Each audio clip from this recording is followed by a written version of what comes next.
Welcome to Organizational Sherlocks, the podcast where business meets psychology and your organizational puzzles meet their match. Join us for captivating stories and practical solutions to unravel your toughest challenges. I'm Dr. Elizabeth Fleming. And I'm Morgan Ashworth, your guides to a prescription for business success. Let's dive in. Well, good morning, Morgan. How are you today? I am doing well. Yes, it's morning for us, our listeners. If you're listening, might be 5 a.m., might be p.m. for you right now. But I'm excited because we have a friend of yours coming on today, Elizabeth. Why don't you introduce her?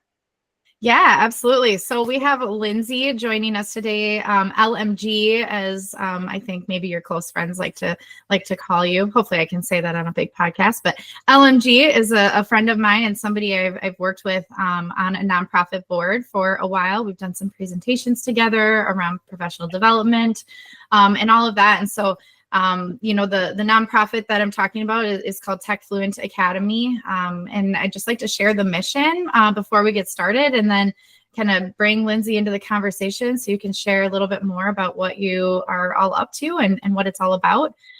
So Tech Fluent Academy is a nonprofit on a mission to reduce income inequality in under-resourced communities across the United States. And so they do this by providing mentorship and training on Microsoft's Dynamics 365 and Power platforms. And also what I think is really cool and part of the reason I really wanted you here today, LMG, is because it's not just about the technical skills, but it's also about offering career services and helping people get that first role and break into the industry.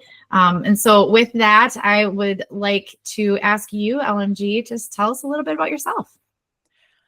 Great.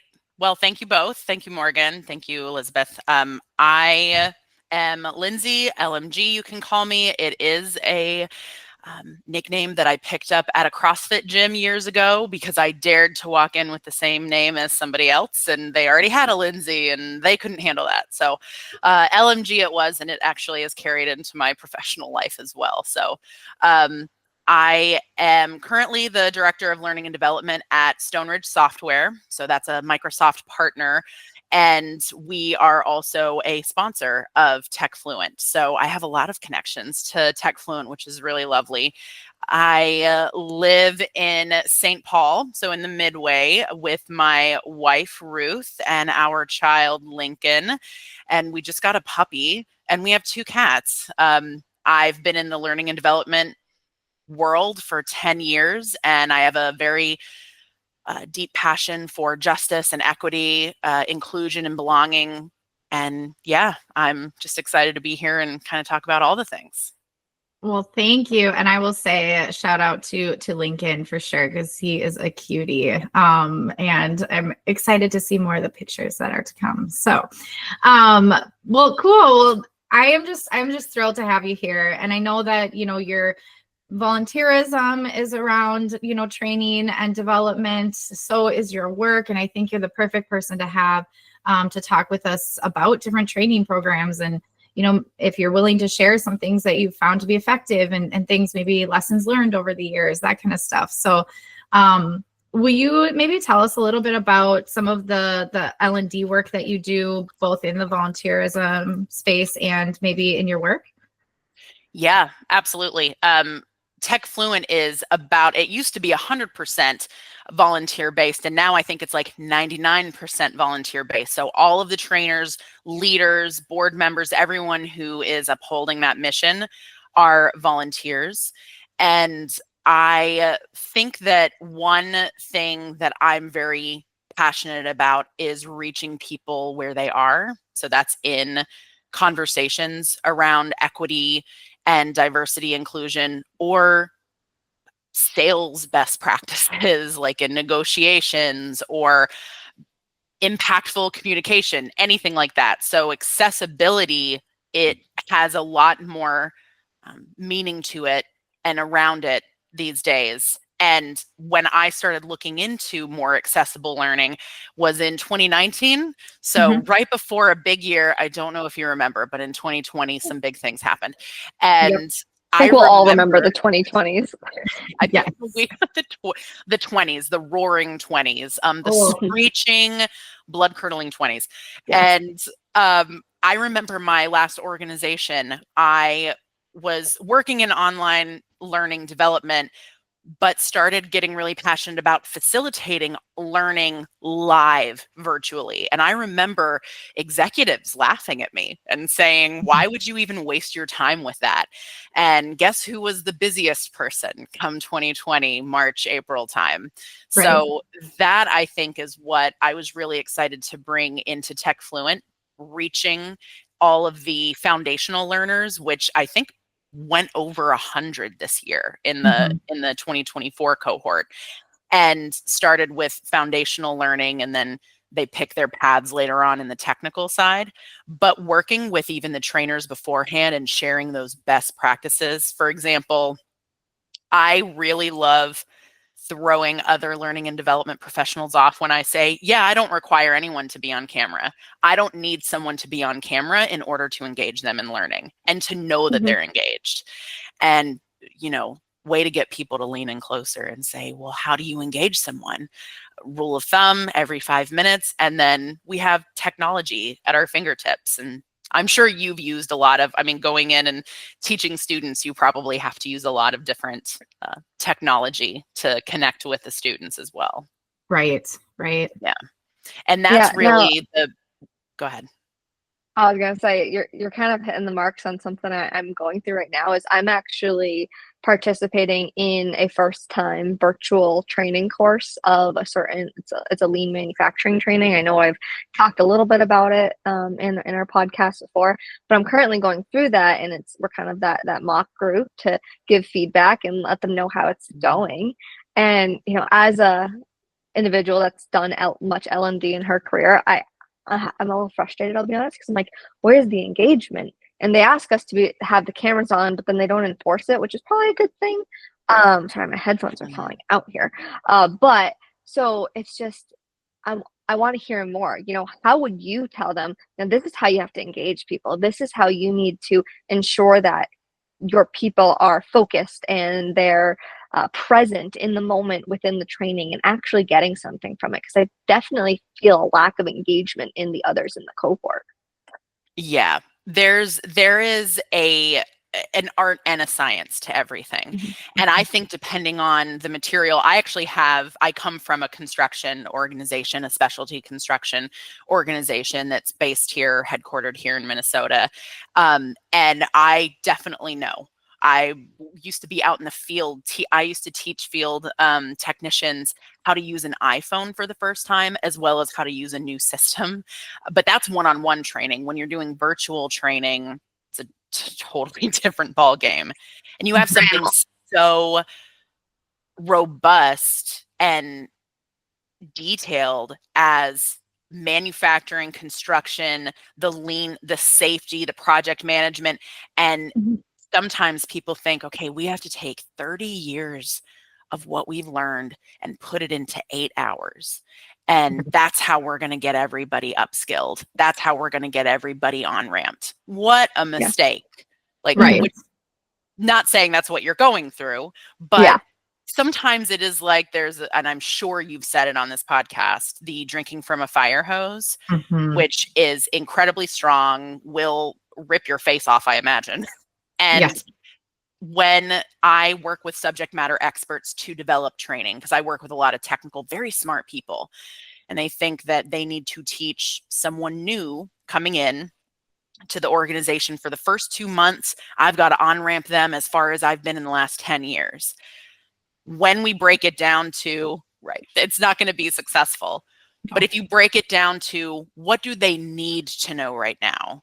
And then you keep questioning, well, when do they need to know that? Do they need to know that right now? Or do they need to know that when they've actually jumped onto a project or when they're starting to lead this? So you start to weed out what's included and picking 2 to 3 key takeaways, because there's, again, statistics, Elizabeth, there's probably one that you've shared as well, and I don't know the exact number, but the amount of information that our brain retains after even an hour-long session starts to dwindle rapidly if we do nothing with it. And if I'm learning 30 years of a profession in 8 hours, I'm probably going to remember maybe 2 things. Why go so surface level when you could go so deep on 2 topics within that subject? And that's where you start to see the opportunity to have more engagement, because you're kind of hitting one point from different areas in different ways. You're, all right, let's jump into the chat. We're going to do a quick poll. I said something and I said it twice. Sometimes I like to tell learners, like, if I want you to remember something, I'm going to say it twice. And watching people live or virtually, or even knowing that, you know, they're sitting there typing or writing something down because I've said it twice, they almost know that I'm going to give them a pop quiz very quickly. And I kind of keep treats and rewards. I'll even dish out for my own gift cards to give out to people, just to keep people engaged. Like, all right, we're going to have a quiz. I'm going to talk about a lot. I'm going to give you a quiz and someone's going to get a gift card. And just to get people to say, oh my God, I could win a gift card. Then I've got their attention for the next hour or so.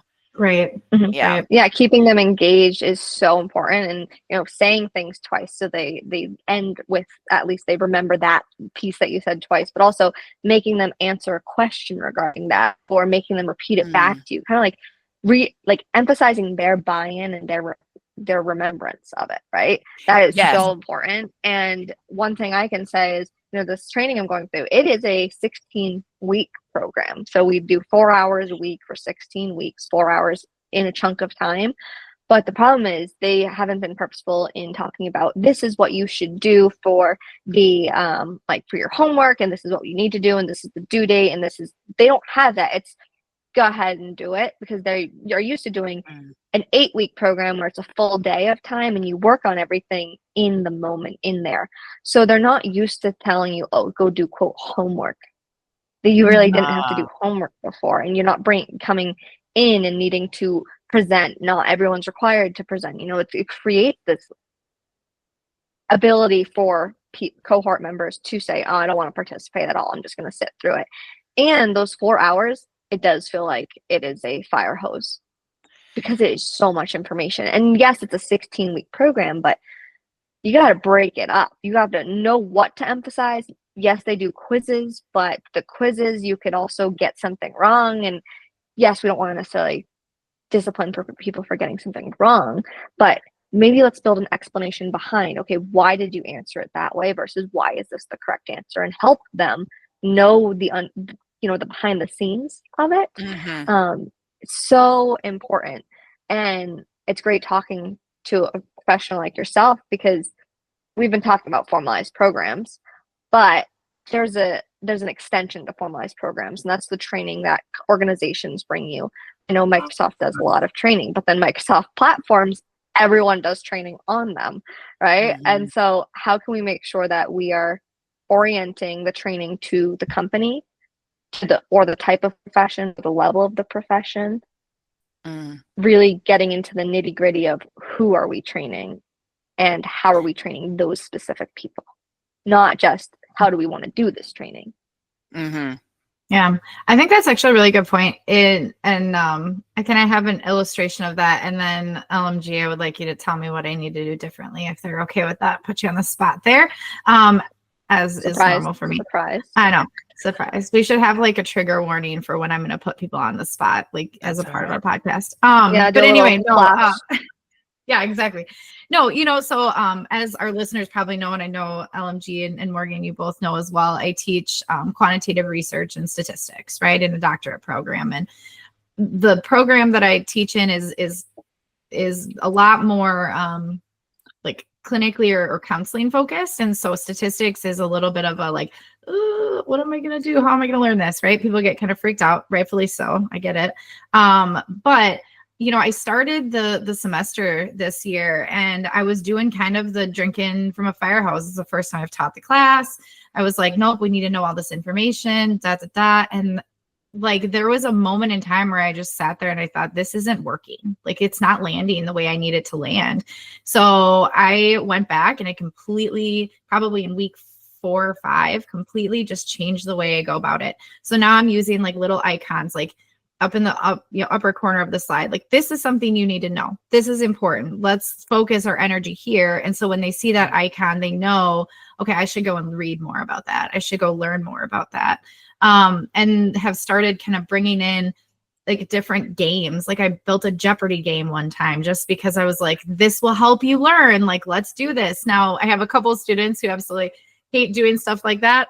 But all in all, I think it has gotten better. The feedback is better and people tend to be more engaged. And I'm just curious, like, I guess from an adaptability perspective, you know, or an agility perspective, like I think we tend to think of agile in project management, technology, and that kind of stuff, but I think it applies to our world in L&D as well. I'm curious if you have thoughts on that. Oh yeah, absolutely. You have to, well, there's different things. So many ideas just popped up. So the first thing that I have to consider is if I am teaching or I'm facilitating. Because if I am facilitating, then my role as a facilitator is to follow the conversation. So I rarely start with an agenda.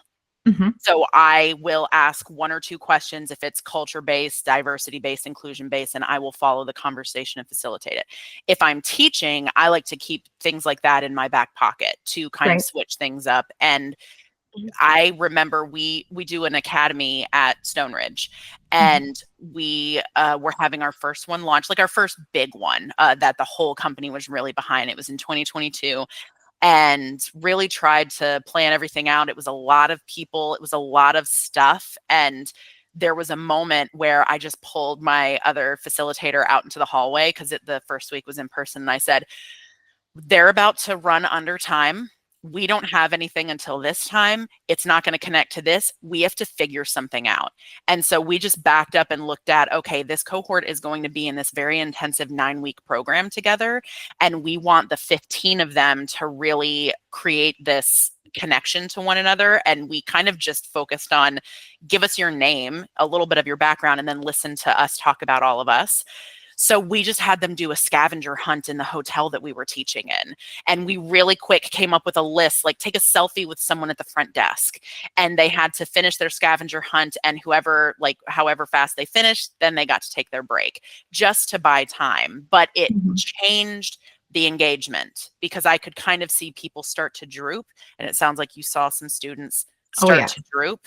And I think gamification is such an important part of how we learn. Think about babies and children, because we're just all a bunch of tall toddlers with mortgage payments.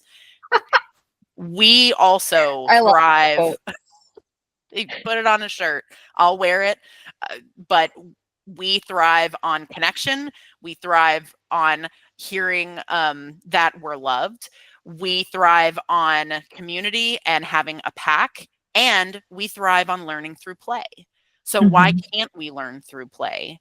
And something that Morgan was talking about earlier, like bringing it to an organization as well, and understanding like what someone would need to know, even from the student's perspective, you start with really strong objectives. I know that the podcast has definitely talked about that. But if you go further and look at like the competencies and the traits that you expect from either a student or a consultant, and align the learning, if it goes beyond any of these competencies at a senior level, it's cut. I mean, after that first academy, we took everything, put it physically out on a table in a conference room, and just started slashing things. We were like, this is out, this is out, this is out. It's good stuff. It is not appropriate for this group of learners. I think that is totally key, because then you can say, that's a really great thing to add for a senior role, or that's a really great thing to add when you are in this type of doctorate program, but not the one that we're doing right now.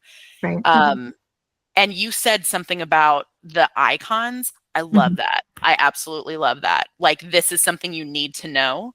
I started adding, so back to accessibility, this is a really great inclusion tip for virtual learning, or in person. But for me, virtual learning, the first thing I do trying to meet people where they are is you don't have to have a camera on. But the second thing is I have this little person, non-gender icon that is kind of like at the bottom of every that's not good for a podcast, but it's kind of like hi from the bottom of every PowerPoint screen. And I tell them when we kick it off, I'm like, if you see this person, I am going to engage you in some way.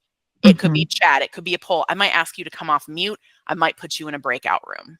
But that way, introverts can say, okay, I am about to have to answer something, or I am about to have to engage with the group in some way. And just as a way to kind of help them. I wonder if there's a way that we could get those 2 students on board with that Jeopardy game. Yeah, no, I love that. That's a really great idea. Now you've got me thinking, because I know. Tomorrow is the last night of class, and we're talking fun things about regression analysis and ethics and that kind of stuff, which can at times be a little bit dry. And so I was like, all right, how can I get these 2 students to play a game with me? Because we're going to end on a game, just because in our true fashion, right? But so, and now you've got me thinking about it for sure.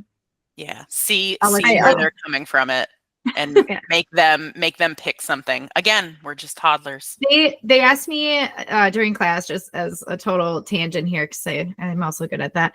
They asked me to come up with fear factor, but I have no idea how I would create fear factor in a. We can jump off. I can help you with that. We've done it before. Isn't there an Oh, have you? I was thinking of the episode like they do on the talk shows where it's like you either have to answer a question or eat like a bull testicle. Oh my God. Ugh. So gross. Yeah. But definitely, Elizabeth, you and I can talk about that. I have definitely, a gamification queen, I guess I would say. I'm always building some sort of game, questions, anything into my trainings. Lindsay, you'll love this. I noticed that I had people really talking over each other just in a meeting. This is not even training related. It just is in a meeting. And now it's related back to our trainings, and we use it. We use it in our in-person trainings, but we can use it virtually too. I took emojis. I printed pictures of emojis out, and I taped them to pencils. And people would, instead of talking over each other, they lift up their emoji. And some of them were like, said what, and had their hands up. Some of them had a question mark. Some were like itching their head. Some were like ideal ones. But it was just like funny emojis. And now people have brought their own as well that they've made.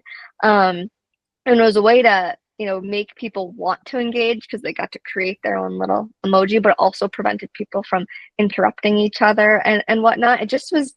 It brought a little bit of fun to the workplace that wasn't there before. And it wasn't forced in any way, shape, or form. It was just an idea to help with the transition from one person to the next talking.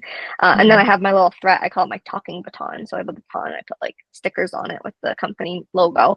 And I was like, if I have to, I will bring the talking baton out if we're talking over each other too much. So that is and funny. that way when we have a in-person and virtual, because we have both happening at the same time sometimes, it prevents the virtual people from being like, who the hell is talking that's in person. But definitely so many ideas there. Currently developing a training with the Jeopardy program. My trainings always have questions in there, like in the slides. I love using workbooks as well, having some sort of physical workbook associated with the training. Not everyone, but a lot of them I do. But definitely, Elizabeth, you and I will have to connect on the fear factor. I'm going to need to know about that, though. Yeah. If I can incorporate fear factor, like that's going to. No, maybe we do another podcast and the 3 of us develop a fear factor game for you, Elizabeth.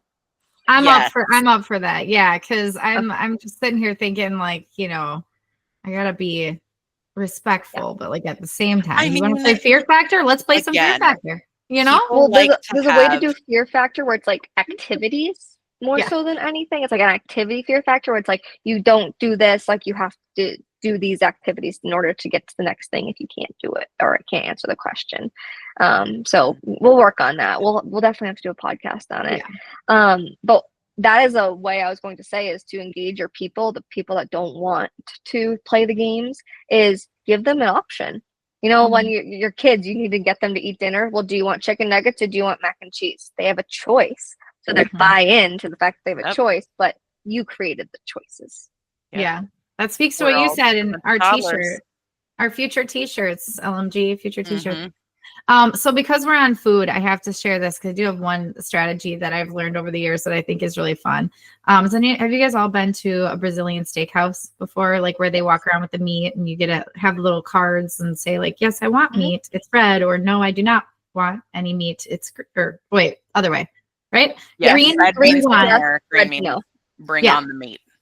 So I've done that in like team kind of trainings or team like facilitation to your point, LNG, about kind of there being a difference. And and I've used that before just to kind of get an idea of like, are you engaged? Are you, do I see a lot of red papers on the table? And that might be an indicator that either we're having trouble being engaged or people feel uncomfortable. And then we can process through that to figure out how we can get back to, creating solutions and having good conversation and all of that.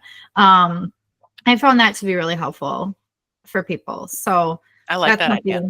Yeah. Plus I really just like Brazilian steakhouses. So it, and then funny enough, a couple of my clients have said, well, let's just go out to eat at, wherever it is. Bolvino's is one here in St. Paul. That's really good. And then that's what they do for like their after session meal. Yeah. So That's fun. I need to go to bed after something like that. Like I there is know, no any of those Mad Men shows where people are even having a drink and a steak in the middle of the day. I'm out. That's it. I love that they invite me, but I'm always tired. Like, so often they'll invite me to go with as a team, because I'm working with organizations. It's a little bit different in the clinical space. But man, get tired. Mhm. Yeah. Yeah. So that kind of reminds me, though we see all the things of stop incentivizing us. I cannot say that word. Wow, English is hard right now. Incentivizing us with pizza and food and all this. Like, people say that, but we all love food. I think we're all very much rewarded by food. You just need to find the food people are rewarded by, being specific. And so that's one thing I do is I bring certain candies in, I bring certain different types of snacks in, just to change it up. And so when someone does participate, they get the little piece of candy. It's classical conditioning in that sense at that You point. remember morning sessions and people would say, let's bring in donuts. Yeah, because I want a bunch of learners to get real sugar high and then crash. Bring in some protein. That's what we need. We need protein. We need people awake. And I am known, anyone at Stone Ridge who listens to this, who goes through our academy, knows this. I like to keep my rooms cold, not just because I naturally run warm and I'm like an active facilitator. And so I'm moving around a lot, but I think that a colder room keeps you a little bit more focused, not freezing. Right. We did have a guy who lived in Tampa and he was like, I'm shivering. I was like, okay, well, I'll change it up a little bit, but I like to keep it cold and my learners not too comfortable, but full bellies. That's, back to like underserved communities too, like thinking about even like voting day and considering like the future of children and how children learn better on full bellies, and we're just like children. Absolutely. And there's a physiological component to it. And I think it's important to call out. I like that. That's really cool. So thinking about, because I know, this is what happens, LMG. I bring us on a really long tangent into something completely different than what we're going to talk about. But I am curious, as you kind of look at your work at Stone Ridge and then also with Tech Fluent, I'm wondering, are there any like lessons learned or things that really stand out to you as like, gosh, I wish I would have known this when I first started in this field, that maybe some of our learners could take with them as nuggets? Yeah, something that I really like about Tech Fluent and the cohort trainings, there was nothing that, Elizabeth, you and I know we added some additional sessions, but it was never just about technology, because technology-based education, like, there's a lot of benefits. It can be done remotely. The software consulting market is growing exponentially, like aim to hit 128 billion in just 5 years, not even. there's also this foundational piece of how are you going to be in a professional world? What is your brand? And what are those transferable skills? I used to call them soft skills as well. Actually, my L&D specialist, Morgan Radens, she said, I like to call them transferable skills because that is exactly what they are. You can put a competency that aligns with an organization's role in your request for a raise or a promotion, but you can put a transferable skill on a resume, a technical skill as well on a resume, but definitely transferable. And that's what Tech Fluent really focuses on as well. Like, how can you be a good consultant? How do you work with clients? How do you work with diverse teams?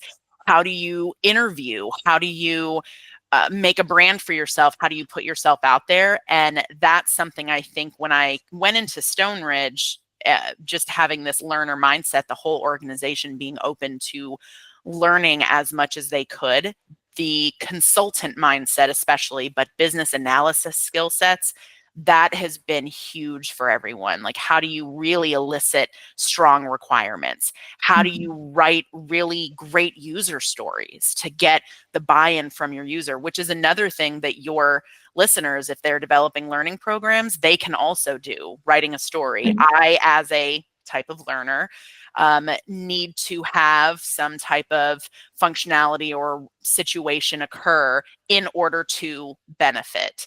And those things, I think, were really transferable from the work that I do at the organization I'm in and Tech Fluent. And I think that Tech Fluent was doing that really well. And we've just been enhancing that more and more, I think, is a huge life lesson. You can't just focus on the technical piece.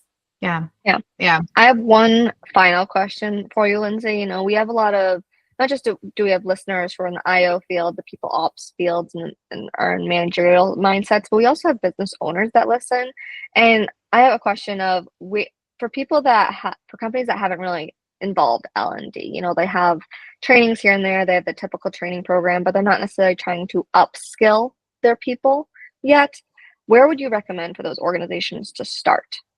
And how? I would say start with your competency maps, your goals for each role in your organization. Get really clear about that, because that will start to show you. That's something Stone Ridge really spent a lot of time doing. Our talent management team developed these career ladders so that you could genuinely see, I am a technical architect and I want to be a senior technical architect. What does it take to get there? Because then you can start to see, like, okay, how are we going to level up?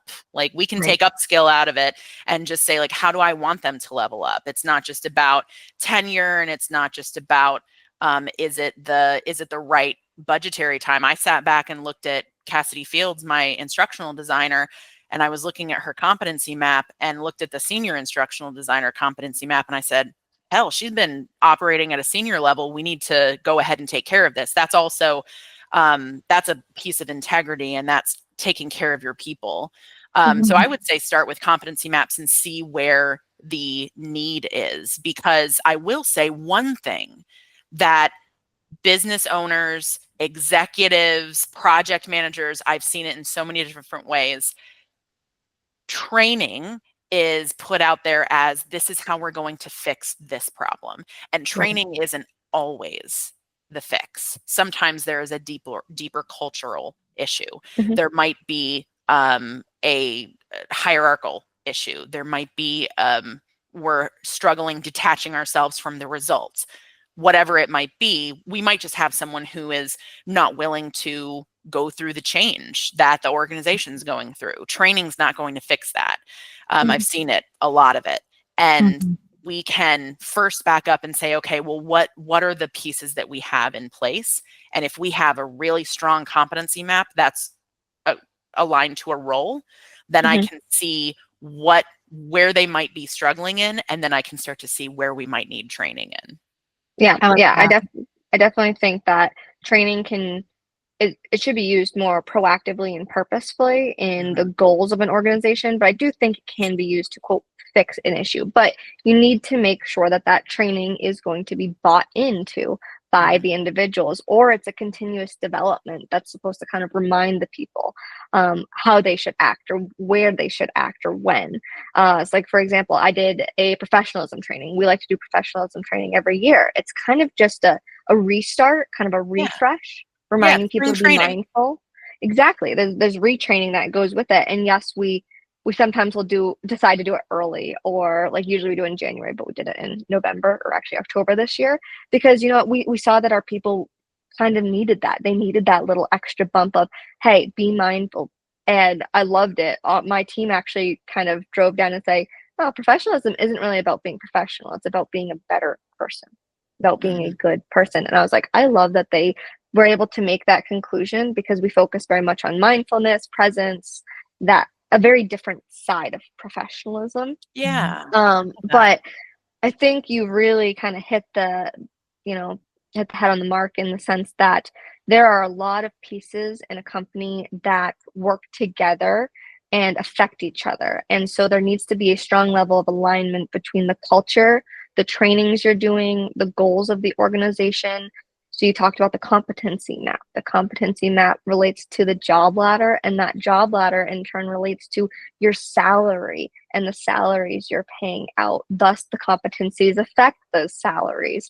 And so it shows that the people operations, the L&D behind an organization is a well-oiled machine that affects itself more than you'd ever expect to. And so it's really important to look in and see what goals you have for yourself as a company, and what goals you have for your people in your company, and how to align it so that it follows that mission in the Absolutely. end. Yeah, I would agree too. That was I was thinking as you were talking, LMG, and then you too, Morgan, you know, the application of a competency map in general. I know like it can be really profound. And I also just want to call out and recognize that it can be hard to figure out what those competencies are, right? Because sometimes we get stuck in this, what is the right way to do things? And that's not always the right answer, I guess you could say. And so, you know, that's actually an area, you know, I do a lot of leadership development in my business. And when I have clients who come in and say, I don't know what a leader is supposed to be like, we start with a competency map. It's almost like a mini gap analysis, you know? And then as you know, sometimes as our relationship grows, as, you know, client and consultant, sometimes if they're just they're doing it on their own after working with me for a little bit, it's really cool to see how that changes and how it becomes bigger and more applicable across the board for people. So I think that's really cool. And I just want to say, LMG, I love talking with you, and I think we for sure need to have you come on. We should do an episode on gamification, and maybe we should play a game, the three of us. We should like develop a game and play it. I think that'd be fun. I think that could be very fun. I think that'd be a great idea, Elizabeth. All in all, Lindsay, or LMG, really enjoyed having you on today. One thing I just want to say real quick before we log off is, you know, those organizations that are afraid to work with a consultant at first within that competency map, within that skill map, don't be afraid to explore it yourself. And one thing I always tell people is go to that thesaurus and go find synonyms for the different skill sets that you're trying to find. Just like you have an emotion wheel where you can kind of specify what emotion you're looking for, you can do that. Use it with skills and competencies as well. And so, you know, start there and then build those learning and development programs henceforth. Yeah. I love that. Well, thank you again, LMG. We'll call it for today, but we will have you back on if you're willing. And with that, this concludes another intriguing episode of Organizational Sherlocks. I'm Elizabeth Fleming. And I'm Morgan Ashworth, reminding you that the journey to success is an ongoing investigation. Always remember to stay curious, stay strategic, and keep utilizing insights to decode your business mysteries. Join us every Tuesday for your next Whodunit. This is Organizational Sherlocks closing today's case. We'll see everyone next time.